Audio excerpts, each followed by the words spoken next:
এই তুই বীরবো বলে জট বেড়ে গেছে নাকি? আমার নামে লোকের কাছে গিল্লা করে বেড়াচ্ছিস? আমি বলে স্বামী যত্ন নেইনি, তুই একালিস? হ্যাঁ আমি একাই তো করি, তুই তো পাড়ায় পাড়ায় ধেই ধেই করে নেচি বেড়াস।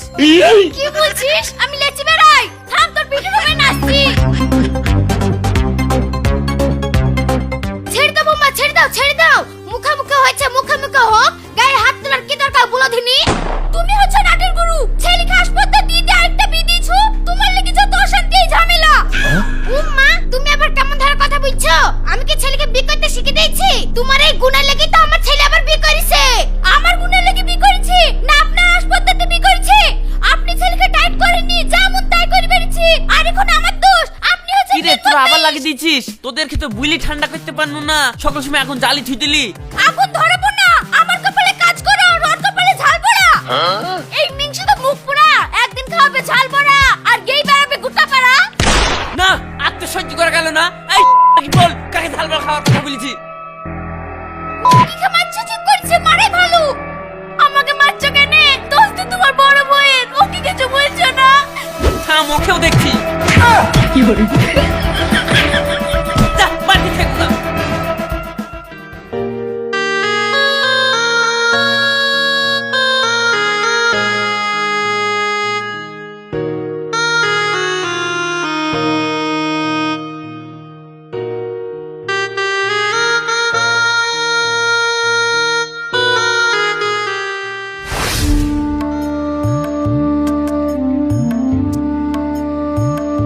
রৌশান এতে 5 টাকা লে কিছু কিনে খাস, আমি আবার বাড়ি আসার টাইমে তোর লেগে কিছু কিনে আসবো।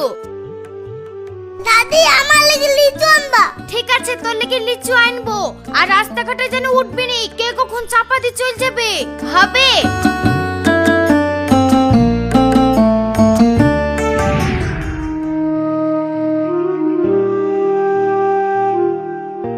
কই গো মা জননীরা, দুটো ভিক্ষি দাও গো। কই গো মা? কই গো মা জননীরা, দুটো ভিক্ষি দাও গো। তানিয়া বোন, তোমার ছেলে থাকতে তুমি ভিক্ষা করো কেন বলো দিনি? ছেলের কথা আর বলো না ভাই, দুটো বিয়ে করে ওরই তো সংসার চলে না, তো আমাকে দেখবে কি? তার লেগে তো ভিক্ষি করে বেড়াই। আমি একটা বিয়ে করতে পারলো না, আর তোমার ছেলে দুটো বিয়ে করে ফেলিছে গো। ওই নেই তো বাড়িতে সারাদিন ঝামেলা গো। তোমার ছেলে দুটো বউ পুষতে পারছে, আর মায়ের মুখে এক কড়া ভাত তাই তুলে দিতে পারছে না। ওই সব ছেলেকে লাত্তে পুঁতে ফেলতে হয়।